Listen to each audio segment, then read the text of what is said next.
Je dis bon sabbat à tout un chacun. Heureux de vous revoir encore en ce soir. Je rappelle notre thème de ce soir, un jour béni pour un monde nouveau. Donc rappelez-vous notre thème, le thème de notre série de conférences, un monde nouveau. Et alors une question se pose, il y aura-t-il effectivement pour le monde nouveau un jour béni, un jour spécial? D'emblée, nous répondons à cette question exactement. Prenez avec moi le livre d'Ésaïe au chapitre 66 et nous lisons à partir des versets 22. Rappelez-vous, nous sommes ici simplement à cause de la Bible. C'est elle que nous enseignons, que nous transmettons, que nous expliquons.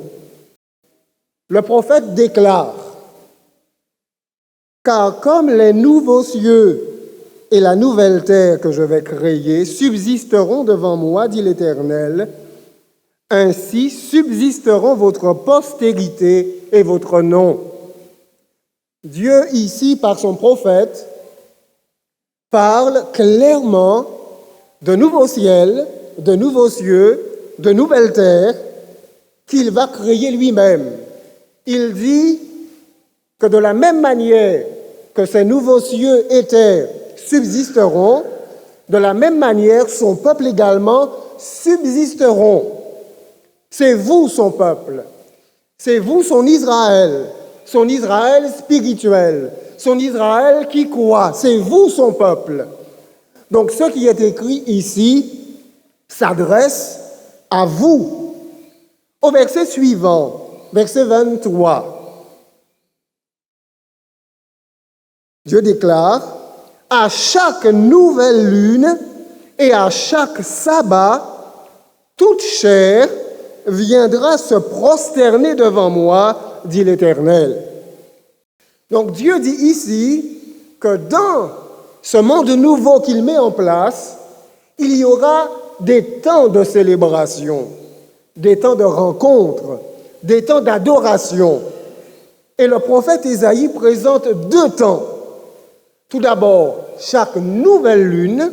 Donc il y aura un système chronologique dans le monde nouveau que Dieu met en place. Des rencontres existeront à chaque nouvelle lune et également des rencontres existeront à chaque sabbat. Ce sera grandiose, ce sera magnifique, ce sera universel. C'est ce qu'il est dit ici. À chaque nouvelle lune et à chaque sabbat, toute chair viendra se prosterner devant moi, dit l'Éternel.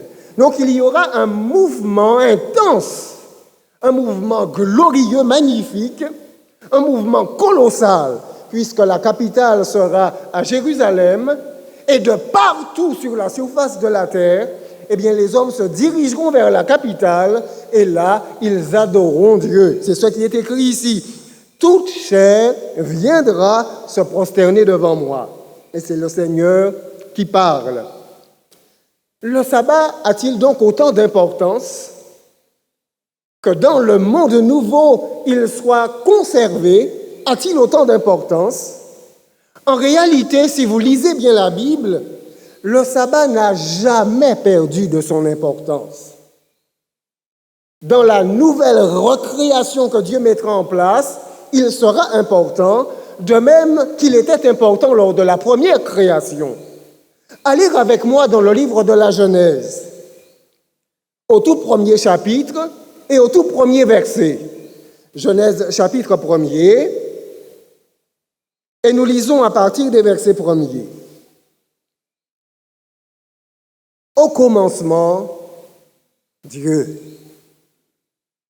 Aucune religion n'existe, l'adventisme n'existe pas, le christianisme n'existe pas, ni le judaïsme.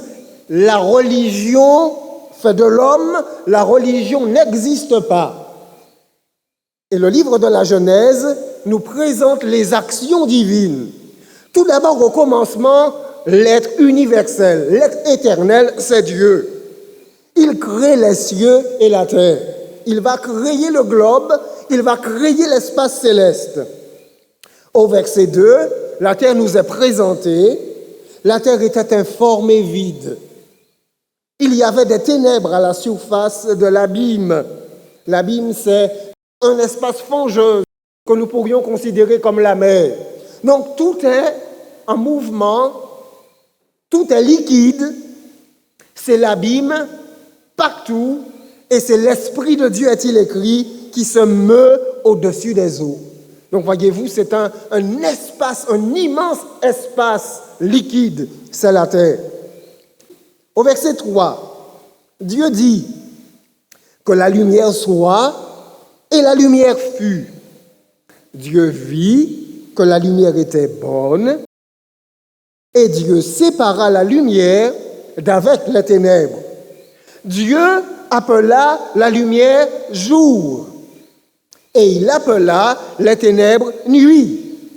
Ainsi, il y eut un soir, et il y eut un matin, ce fut le premier jour.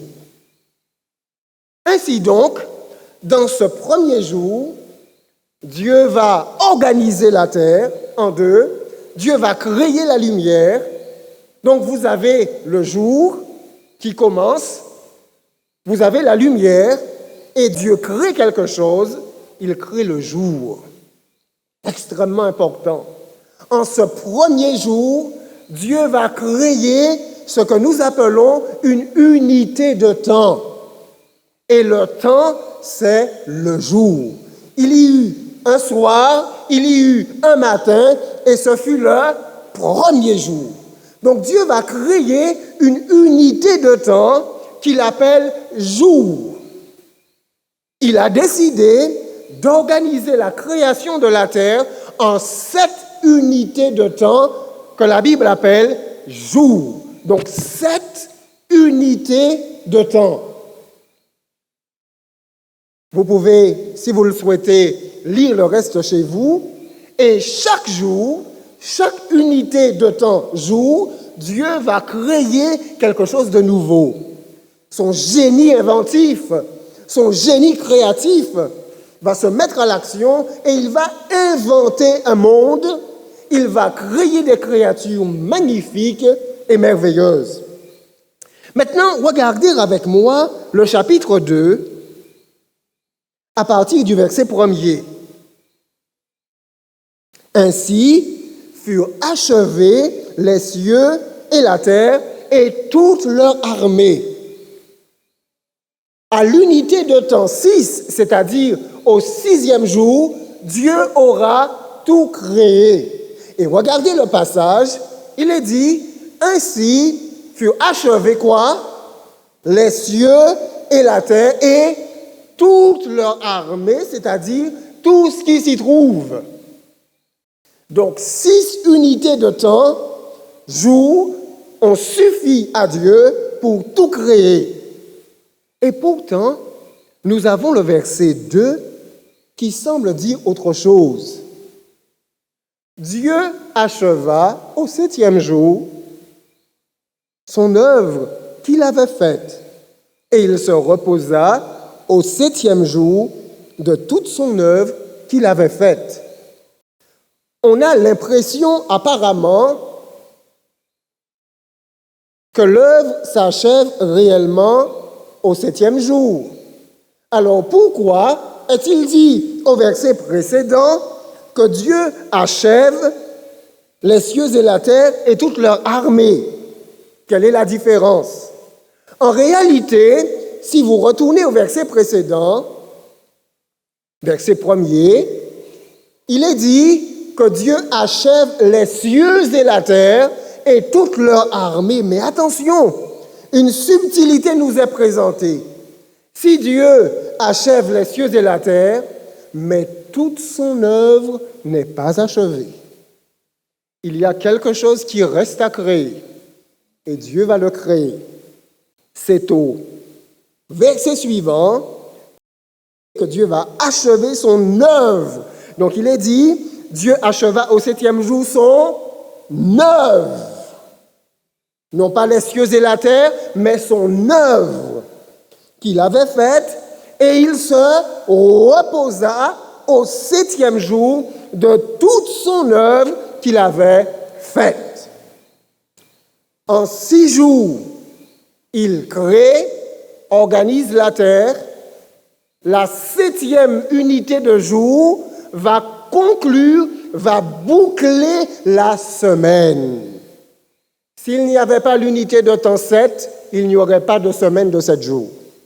Donc Dieu va boucler l'unité de temps 7 et il va ainsi créer la semaine. Et la semaine se compose de 7 unités de jours. C'est très important. Et c'est la raison pour laquelle vous avez ce cycle qui recommence constamment. Ça vient de la création. Le premier jour, le deuxième jour, le troisième jour, le quatrième jour, le 5e jour, le 6e jour et le 7e jour. Et la semaine est bouclée et le cycle va recommencer. Maintenant, regardez bien. Dans l'unité de temps 7, c'est-à-dire le 7e jour, Dieu va simplement cesser son œuvre créatrice. Il ne va plus créer. Et on appelle cela le repos.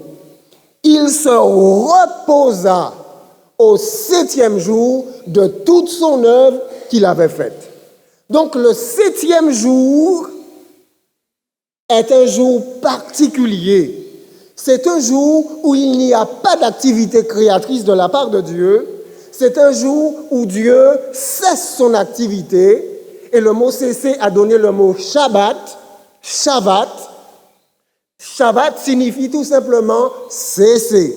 D'où le fait du mot se reposer.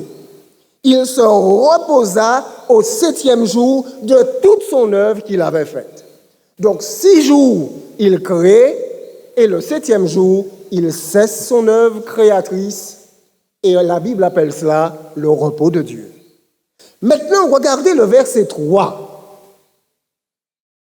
Dieu, à chaque fois, c'est de Dieu qu'il s'agit ici, Dieu bénit le 7e jour et le sanctifia parce qu'en ce jour, il se reposa de toute son œuvre qu'il avait créée en la faisant. Je rappelle qu'il n'y a nulle religion, ni le judaïsme, ni le christianisme, ni l'adventisme, aucune religion n'existe. L'humanité existe déjà, il n'y a que 2 êtres humains, Adam et Ève, dans un état édénique absolument parfait. Maintenant, Dieu a achevé son œuvre avec la création de la semaine et la création du 7e jour. Et Dieu va décider quelque chose. Il va décider de bénir une unité de temps. La bénédiction n'est pas nouvelle de la part de Dieu. Dieu avait déjà utilisé sa bénédiction pour bénir les mammifères, pour bénir les oiseaux du ciel, et également pour bénir l'homme et la femme. Et là, Dieu va utiliser également le mot bénir pour bénir une unité de temps particulier. C'est Dieu qui le décide. Il est dit, Dieu bénit quelle unité de temps? L'unité de temps 7. C'est très important. Ce n'est pas l'unité de temps 1 qui est bénie, ni l'unité de temps 2, ni l'unité de temps 3, mais c'est exclusivement et uniquement l'unité de temps 7. Dieu bénit le 7e jour. Et il est dit, et il le sanctifia. Donc Dieu décide de bénir l'unité de temps 7 et il décide de sanctifier cette unité de temps 7 également. Qu'est-ce que ça veut dire bénir et qu'est-ce que ça veut dire sanctifier? Regardez avec moi dans Genèse, chapitre 1er, verset 22. Il s'agit ici de la création des poissons de la mer. Il est dit Dieu les bénit. Donc nous avons ce même mot, le mot bénir. Dieu les bénit en disant, soyez féconds, multipliez et remplissez les eaux des mers et que les oiseaux multiplient sur la terre. Donc la bénédiction, c'est une parole. Il est dit, Dieu les bénit en disant.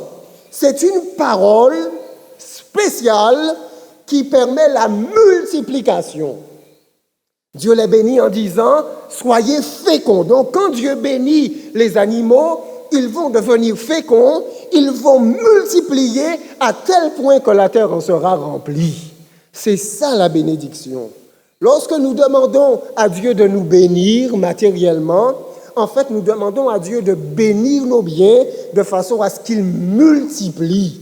Lorsque nous demandons à Dieu de bénir notre famille, nous lui demandons de la bénir de telle sorte qu'elle multiplie, que nous ayons de la joie, que nous ayons du bonheur. Lorsque nous demandons à Dieu de bénir le pays, nous le demandons en fait que la prospérité soit inégalée dans le pays. C'est ça la bénédiction, et c'est Dieu qui prononce une parole sur ce qu'il bénit. Ainsi donc, cette bénédiction, Dieu va la prononcer aussi sur les hommes. On peut lire le passage si vous le voulez. C'est le verset 28. Dieu les bénit et Dieu leur dit, soyez féconds, multipliez, remplissez la terre et l'assujettissez. Dieu donne à l'homme la possibilité de la domination et dominer sur les poissons de la mer, sur les oiseaux du ciel et sur tout animal qui se meut sur la terre. Donc remarquez, Dieu a béni un espace de temps. Dans toute la Bible, il n'y a qu'un seul espace de temps, qu'un seul jour qui est béni, c'est le 7e jour. C'est le jour 7 qui correspond au sabbat. Et la Bible est extrêmement précise. La Bible ne dit pas que c'est le sabbat qui est béni, mais la Bible dit que c'est le jour numéro 7 qui est béni. C'est pour qu'on ne puisse absolument pas se tromper et appeler le sabbat, par exemple, le jeudi, ou appeler le sabbat, par exemple, le vendredi, ou appeler le dimanche, par exemple, le sabbat. Il n'y a qu'un seul jour dans la Bible qui est appelé le sabbat et qui est l'unité de temps 7, c'est le 7e jour, le samedi. C'est extrêmement précis et c'est dans le tout premier livre de la Bible, le 2e chapitre de la Bible. Et ce n'est pas l'homme qui décide cela, ce n'est pas une religion qui décide cela, mais c'est Dieu lui-même. Ensuite, Dieu va décider de sanctifier ce jour-là. Qu'est-ce que cela veut dire, que le mot sanctifier? Nous allons l'illustrer de façon claire dans le livre d'Exode, chapitre 13, à partir du verset 1er. Vous savez, la Bible s'interprète par elle-même. Il n'est pas besoin de supposer, il n'est pas besoin d'inventer, d'épiloguer. C'est clair et net. L'Éternel parla à Moïse et dit, « Consacre-moi ». Le mot « consacrer », c'est le même mot que « sanctifier », c'est la même chose. « Consacre-moi tout premier-né parmi les enfants d'Israël, tant des hommes que des animaux, il m'appartient. » Donc, ce qui est consacré, c'est ce qui appartient à Dieu. Donc, tous les premiers-nés en Israël, même les premiers-nés des animaux, Dieu a décidé et a déclaré que cela lui appartenait. Consacre-moi tout premier-né parmi les enfants d'Israël, les hommes comme les animaux, et Dieu dit, il m'appartient. Donc, quand Dieu consacre un jour, cela signifie que ce jour particulier, ce jour-là lui appartient de façon particulière. Ce n'est pas le jour des hommes, ce n'est pas le jour des adventistes, ce n'est pas le jour des juifs, ce n'est pas le jour d'une religion. Dieu dit c'est ça lui appartient, ce qui est sanctifié. Et vous avez un autre exemple également. Exode chapitre 19, au verset 23. Dieu était sur le point de donner la loi. La loi, c'est en Exode chapitre 20, et là nous sommes en Exode au chapitre 19, et Dieu va donner des recommandations très précises. Personne ne devait s'approcher de la montagne, sous peine de mourir et d'être frappé par la gloire divine. Et alors, Moïse répond à Dieu que toutes ces instructions ont été bien transmises. Et Moïse dit à l'Éternel, le peuple ne pourra pas monter sur la montagne de Sinaï, car tu nous en as fait la défense expresse, en disant, fixe des limites autour de la montagne et sanctifie-la. Donc la montagne est réservée à Dieu, exclusivement à Dieu. Et il y a autour de la montagne des limites. Et personne ne doit franchir ces limites. La montagne est sanctifiée, la montagne est réservée pour le Seigneur. C'est à lui, il se l'est approprié. Donc vous avez dans la Bible, vous avez dans le livre de la Genèse, que Dieu bénit et sanctifie pour lui, pour son usage, un jour spécial. Et ce jour, c'est le 7e jour. Le 7e jour, le jour du sabbat n'est pas n'importe quel jour.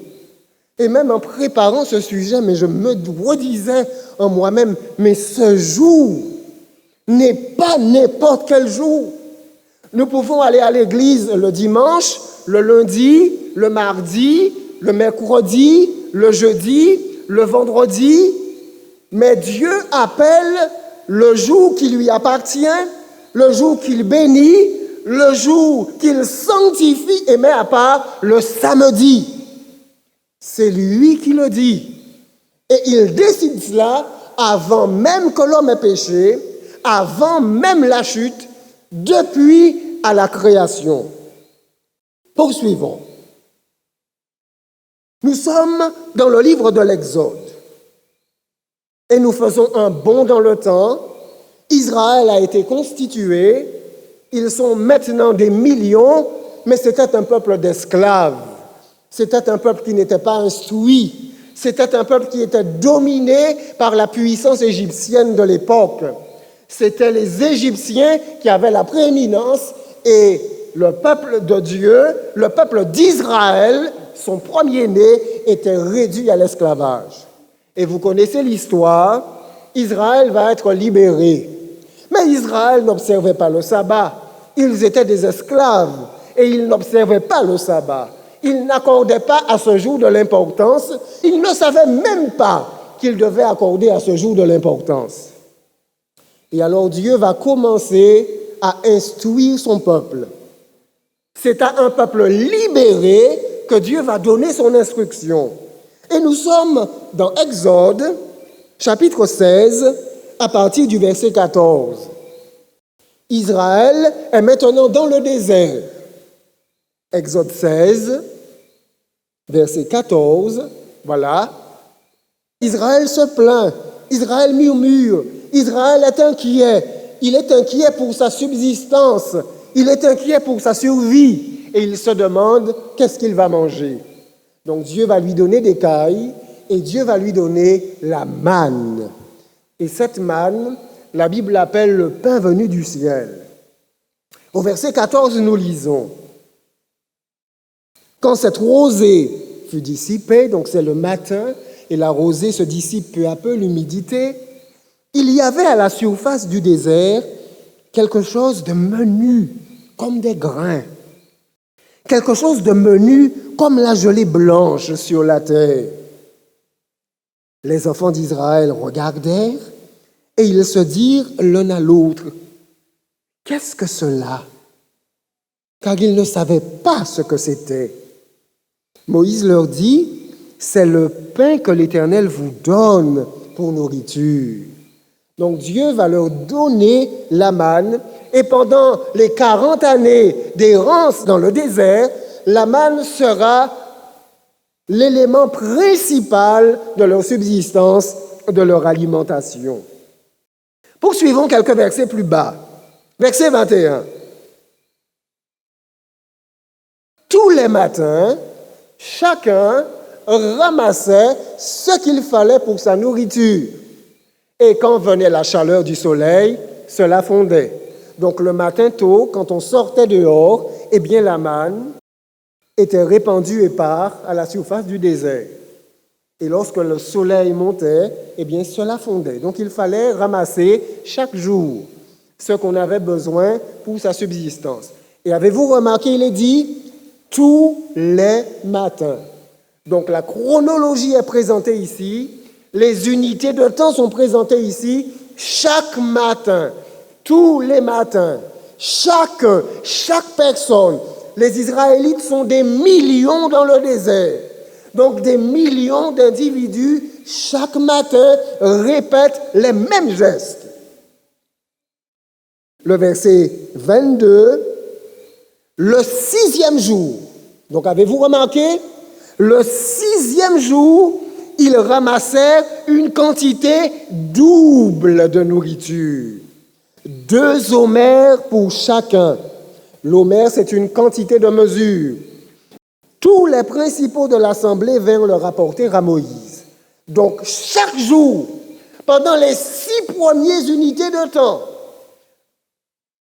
tous les jours, vous avez la manne qui descend. Mais le 6e jour, la manne descend et le peuple doit la ramasser en quantité double. Pourquoi? En fait, ils doivent la ramasser pour le 7e jour. Parce que le 7e jour, il n'y en a pas. Regardez bien. Et Moïse leur dit au verset 23, c'est ce que l'Éternel a ordonné. Donc ce n'est pas l'organisation d'Israël, mais c'est Dieu qui instaure cela au milieu d'eux. C'est de l'initiative de Dieu. C'est Dieu qui fait l'éducation d'Israël. Moïse leur dit, c'est ce que l'Éternel a ordonné. Demain est le jour du repos, le sabbat consacré à l'Éternel. Faites cuire ce que vous avez à faire cuire, faites bouillir ce que vous avez à faire bouillir et mettez en réserve jusqu'au matin tout ce qui restera. Maintenant, ce n'est pas quelque chose pour nous de nouveau, ce n'est pas une institution que Dieu invente spécialement pour Israël, c'est simplement ce qui est repris dans le livre de la Genèse. Dieu n'a pas oublié son sabbat. Israël l'avait oublié. Alors qu'Israël était en esclavage, il ne pouvait pas l'appliquer, mais Dieu ne l'avait pas oublié. Et Dieu avait voulu instruire son peuple. Dieu avait voulu instruire son Israël. C'est ce que l'Éternel a ordonné. Demain est le jour du repos. Regardez toutes les précisions qui sont données dans le passage. Il aurait simplement pu être écrit « Demain est le sabbat, faites cuire ». Non, des précisions méticuleuses sont apportées. Demain est le jour du repos, le sabbat consacré à l'Éternel. Regardez tous les détails. Maintenant, préparez-vous pour cela. Préparez par avance votre nourriture. Vous savez, dans le désert, nous n'avions pas des moyens faciles comme une cuisinière aujourd'hui. Il est tout à fait aisé d'allumer et de faire bouillir de l'eau. Mais à cette époque, il fallait aller chercher du bois. Il fallait toute une préparation, tout un temps. Et alors le Seigneur avait voulu que son peuple prépare par avance toutes ses affaires pour que tout soit prêt pour le sabbat. Donc voyez-vous, et nous sommes ici en Exode au chapitre 19. La loi n'a pas encore été donnée. La loi constituant Israël n'a pas encore été donnée. Les 10 commandements n'ont pas encore été donnés. Nous sommes en Exode au chapitre 19. Beaucoup imaginent que Dieu crée le sabbat lorsqu'il donne la loi. Et ils disent que le sabbat est aboli puisque la loi est abolie. Mais avez-vous remarqué, la loi n'est pas encore donnée. Et pourtant, Israël observe déjà le sabbat. Verset 24. Ils la laissèrent jusqu'au matin comme Moïse l'avait ordonné, et cela ne devait point infect, et il ne s'y mit point de verre. Moïse dit, mangez-le aujourd'hui, car c'est le jour du sabbat. Aujourd'hui, vous n'en trouverez point dans la campagne. Donc pendant 40 ans, pendant 6 unités de temps, on trouvait la manne, mais le 7e jour, la 7e unité de temps, on ne trouvait pas de manne. Pendant 6 jours, verset suivant, regardez la précision. Pendant 6 jours, vous en ramasserez, mais le 7e jour, qui est le sabbat, il n'y en aura point. Regardez le verset 27, et là c'est intéressant. Vous savez, il y a toujours des plus intelligents que les autres. Il y a toujours des gens qui sont plus entrepreneurs, qui ont l'esprit plus pratique que les autres et qui savent comment prospérer mieux que les autres. Eh bien, ceux-là se disent, pendant tout le monde à Kazayo, moi je vais augmenter ma quantité. Je vais sortir pour en ramasser. Et regardez bien, le 7e jour, quelques-uns du peuple sortirent pour en ramasser et ils n'en trouvèrent point. Ceux-là n'ont pas cru ce qui avait été dit et ceux-là n'ont pas obéi. Pour obéir à Dieu, il faut lui faire confiance. Pour obéir à Dieu, il faut croire en ses paroles. Pour obéir à Dieu, il faut croire en sa bonté. Il faut croire en sa sagesse. Il faut croire qu'il sait ce qu'il dit. Mais ces personnes-là ont choisi de ne pas faire confiance au Seigneur. Et elles ont choisi d'aller voir par elles-mêmes. Elles ont choisi de pouvoir récupérer par elles-mêmes les provisions qu'elles pensaient être nécessaires pour elles. Alors au verset suivant, verset 28, « Alors l'Éternel dit à Moïse, « Jusqu'à quand refuserez-vous d'observer mes commandements et mes lois? » Et pourtant, les commandements n'ont pas encore été donnés. Mais Dieu dit, jusqu'à quand? Allez-vous rester dans cette obstination? Allez-vous rester dans cet état de refus, dans cet état de rébellion par rapport à ma volonté? Jusqu'à quand n'aurez-vous pas confiance en moi? Jusqu'à quand ne ferez-vous pas confiance en ma sagesse? Et je dirais que c'est l'une des principales raisons de la difficulté de l'observation du sabbat. C'est que beaucoup travaillent le samedi. C'est que beaucoup ont leur gagne-pain le samedi. C'était également un peu la motivation de ces personnes. Ils voulaient sortir et avoir ce qu'ils pensaient être nécessaire pour leur subsistance le samedi. Mais le Seigneur leur fait ce reproche, « Faites-moi confiance. Ayez foi en moi, obéissez à ce que je vous dis. » Pour obéir au Seigneur, il faut lui faire confiance. Mais si vous ne lui faites pas confiance, c'est normal que vous n'allez pas lui obéir.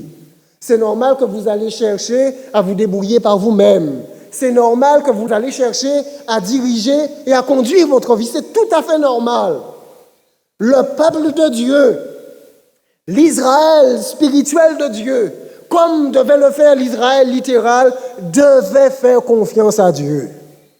Mes amis, le sabbat est une question de confiance en Dieu. C'est une question de foi. C'est clairement écrit dans la Bible. C'est écrit de façon simple, c'est écrit de façon irréfutable, mais c'est simplement une question de confiance. Au verset 28, nous venons de lire, et le verset 29, verset suivant, « Considérez », et c'est toujours le Seigneur qui parle par Moïse, son serviteur, « Considérez que l'Éternel vous a donné le sabbat. C'est pourquoi il vous donne au 6e jour de la nourriture pour 2 jours, que chacun reste à sa place et que personne ne sorte du lieu où il est au 7e jour. Donc le Seigneur parle à notre logique ici. Le Seigneur parle à notre raisonnement. Nous sommes des êtres émotifs et nous aimons à sentir, à l'émotion. Mais ici, le Seigneur nous demande de considérer. C'est-à-dire qu'il nous demande de réfléchir d'une certaine façon. Il nous demande de considérer que c'est lui qui nous donne le sabbat. Comprenez? Ainsi, le sabbat, c'est son jour qu'il bénit, c'est son jour qu'il sanctifie, et il décide de nous donner ce jour-là. Et c'est ce que Moïse, c'est ce que le passage dit. Considérez que le Seigneur vous a donné le sabbat, tout simplement. Le sabbat est un don de Dieu, est un cadeau de Dieu que Dieu fait à l'homme. Aussi simple que cela. Nous poursuivons. Nous allons dans le livre de l'Exode, au chapitre 20. Quelques versets plus loin, ce n'est que maintenant que Dieu va légiférer, qu'il va mettre par écrit, qu'il va adapter son caractère pour Israël. Exode chapitre 20, à partir du verset 8, Dieu ne dit pas « tu observeras, tu sanctifieras le jour du sabbat ». Non, c'est un commandement unique qui commence avec ce mot « souvenir ». C'est le seul parmi les 10 commandements qui fait appel à la mémoire. Dieu connaît la tendance de l'homme à oublier. Israël même avait déjà oublié cela et Dieu lui dit « souviens-toi du jour du repos pour le sanctifier, pour le mettre à part, nous l'avons vu, pour le consacrer à un usage saint, nous l'avons vu tout à l'heure. Souviens-toi, pas oublier ça, fais attention à ça, c'est ce que ça signifie ici. Souviens-toi du jour du repos pour le sanctifier. Au verset 9, tu travailleras 6 jours, et c'est un ordre, c'est un commandement. 6 jours, le dimanche, tu peux travailler. Le lundi, tu travailles. Le mardi, tu travailles. Le mercredi, tu travailles. Le jeudi, tu travailles. Le vendredi, tu travailles. Tu travailleras 6 jours. Et tu feras tout ton ouvrage, exactement comme Dieu lui-même. Dieu a travaillé, Dieu a créé 6 jours. Il a fait tout son ouvrage. Verset suivant. Mais le 7e jour est le jour du repos de l'Éternel, ton Dieu. Ah. Regardez ce verset. Il n'est pas dit, mais le 7e jour est le jour du repos. Il n'est pas dit, mais le 7e jour est ton jour du repos. Il est dit, le 7e jour est le jour du repos de qui? De qui? De l'Éternel. C'est le jour, c'est ce qu'on appelle le jour du Seigneur. C'est véritablement le jour du Seigneur. C'est le jour de l'Éternel. Et ce n'est pas nous qui le disons. C'est Dieu lui-même qui le dit. Il dit, le 7e jour est le jour du repos de l'Éternel, ton Dieu. Regardez la précision du passage. Regardez sa clarté. Regardez son caractère irréfutable. Regardez comme c'est simplement dit. Toutes les Bibles. Prenez une Bible de Jérusalem. Prenez une Bible Chouraki. Prenez les Bibles grecques de la Septante.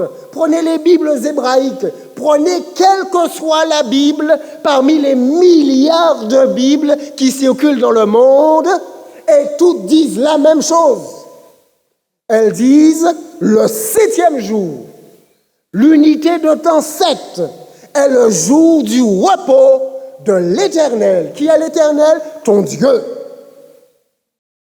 Tu ne feras aucun ouvrage, ni toi, ni ton fils, ni ta fille, ni ton serviteur, ni ta servante, ni ton bétail, ni l'étranger qui est dans tes portes.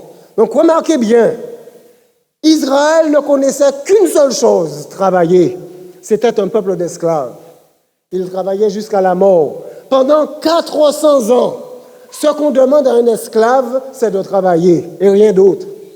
Et Dieu va créer pour eux un espace de repos. Dieu va leur dire, non, non, non, non, non, on ne travaille pas 7 jours sur 7. Dieu va leur dire, non, il y a un temps de restauration, il y a un temps de repos, il y a un temps de reconstruction, il y a un temps de régénération. Et ce temps-là, c'est pour vous, mais pas seulement pour vous, c'est un temps pour tous. Le père, la mère, ni toi, ni ton fils, ni ta fille, ni ton serviteur, ni ta servante. Le serviteur, c'est son employé. Employé homme, employé femme. Ce sont les ouvriers, les ouvrières. Ce sont ceux que nous payons.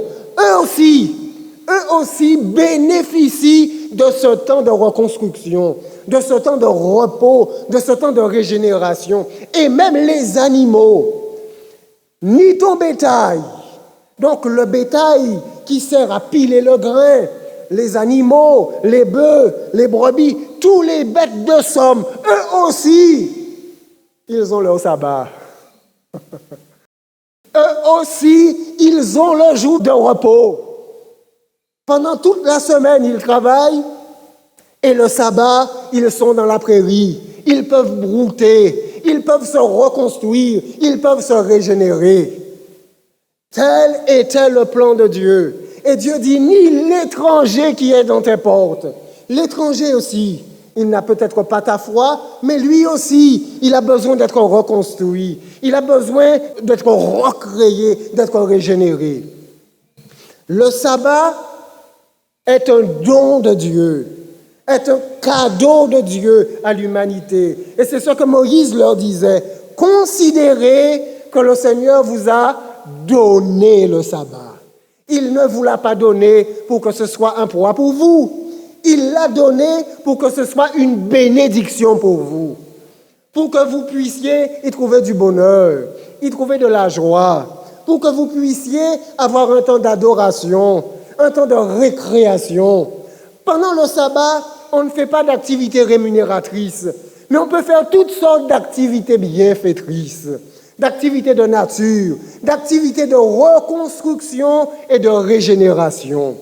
Le sabbat est un temps spécial.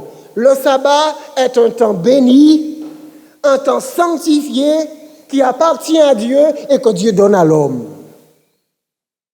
C'est ce que Dieu disait dans l'Ancien Testament et Jésus va reprendre cette valeur humanitaire du sabbat dans les évangiles. Jésus ne va rien changer du tout. Il ne va pas dire le sabbat n'est plus d'actualité, n'est plus de vigueur. Il ne dira pas que le sabbat n'appartient plus à Dieu. Regardez ce qu'il dit. Marc, chapitre 2, verset 27.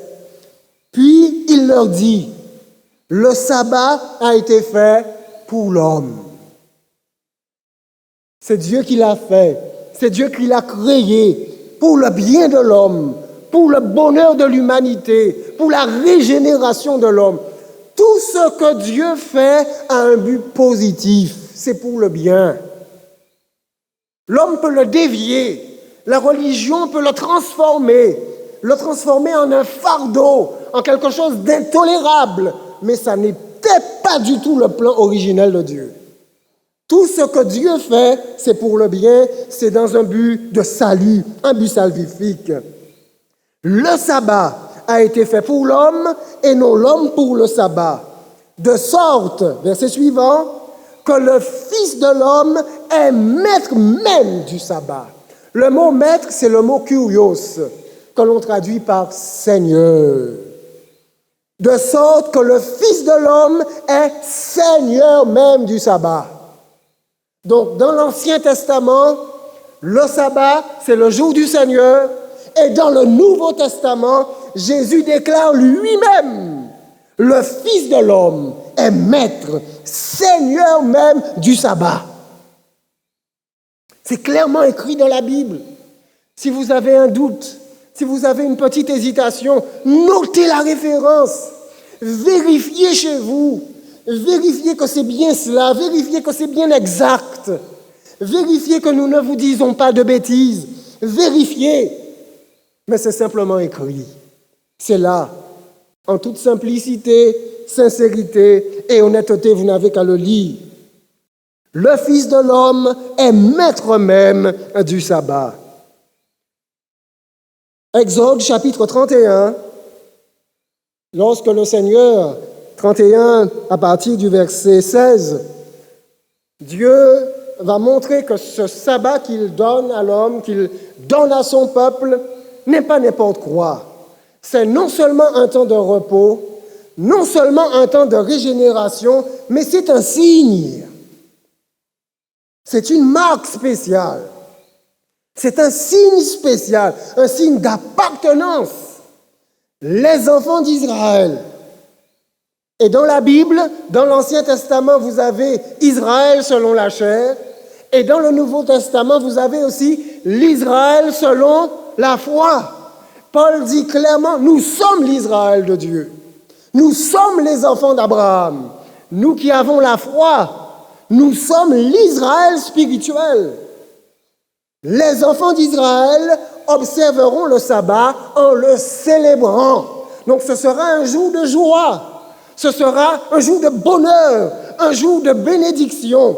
Il est dit eux, et ensuite il est dit et leurs descendants comme une alliance perpétuelle. Perpétuelle, c'est-à-dire à toujours. Donc c'est une alliance. L'observation de ce jour, la sanctification de ce jour est un signe, une marque d'alliance perpétuelle entre Dieu et son peuple. Le verset suivant, ce sera entre moi et les enfants d'Israël un signe qui devra durer à perpétuité.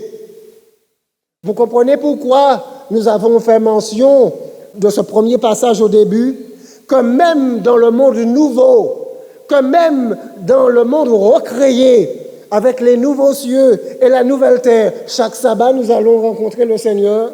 Le Seigneur ne ment pas. Le Seigneur sait ce qu'il dit. Il ne dit pas quelque chose pour ne pas le faire. Il dit, ce sera entre moi et les enfants d'Israël un signe qui devra durer à perpétuité. Et pourquoi? Car en 6 jours, l'Éternel a fait les cieux et la terre. Et le 7e jour, il a cessé son œuvre et il s'est reposé. Donc voyez-vous bien, la raison pour laquelle ce jour est important pour le Seigneur, parce que c'est dans ce jour-là qu'il s'est reposé. S'il y a quelque chose qui ne changera jamais, c'est bien cela. Jamais le fait ne changera que le Seigneur s'est reposé le 7e jour. Pendant 6 jours, son œuvre créatrice a été réalisée et au 7e jour, il s'est reposé de son œuvre. Ce jour sera toujours important. Il est important aussi pour le Christ, pour l'activité recréatrice de Jésus. Dieu le Père a mené son activité créatrice, mais Jésus-Christ, le Fils, a mené son activité rédemptrice. Il a sauvé l'homme, il a accompli parfaitement son travail. Quel jour? Quel jour est-il mort? Quel jour a-t-il dit, a-t-il déclaré, tout est accompli? Quel jour? Nous l'appelons le vendredi, n'est-ce pas? Nous l'appelons le vendredi saint. C'est pour cela que nous l'appelons le vendredi saint. C'est pour ça que nous disons vendredi de Pâques. Jésus-Christ a parfaitement achevé son œuvre rédemptrice le vendredi. Et quand il a terminé, il s'est déclaré, tout est accompli. L'œuvre est parfaite. Et quand il fait le sabbat, il s'est reposé. Il était dans le tombeau, il s'est reposé. Et le premier jour de la semaine, qu'a-t-il fait? Il est ressuscité et il a recommencé son œuvre. Son œuvre de soutien, il a été auprès du Père, le Père a agréé son œuvre, son travail. Donc voyez-vous, activité créatrice, le sabbat a sa place particulière, activité rédemptrice, le sabbat a également sa place particulière. Et on comprend pourquoi l'apôtre Paul, dans l'Épître aux Hébreux, déclare « Il y a un repos de sabbat pour le peuple de Dieu. Repos de la grâce, repos du salut par la foi. » Mes amis, ce sont ceux qui sont sauvés qui observent le sabbat. Dieu a libéré Israël de l'esclavage en Égypte et après l'avoir libéré de l'esclavage, après l'avoir sauvé, le Seigneur lui a donné ce cadeau merveilleux, le sabbat. Oh mes amis, souvenez-vous, je conclurai avec cette parole. Souvenez-vous, souviens-toi du jour du repos pour le sanctifier. Souviens-toi du jour du repos pour le mettre à part. Souviens-toi du jour du repos pour en faire un bon usage. Parce que l'Éternel, en 6 jours, a fait les cieux et la terre, et le 7e jour, il s'est reposé. Que le Seigneur nous bénisse, qu'il nous aide à comprendre sa volonté, et qu'il nous aide avec foi, avec fidélité, à suivre son exemple d'obéissance. Amen.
Je marcherai avec Dieu, déjà je suis heureux.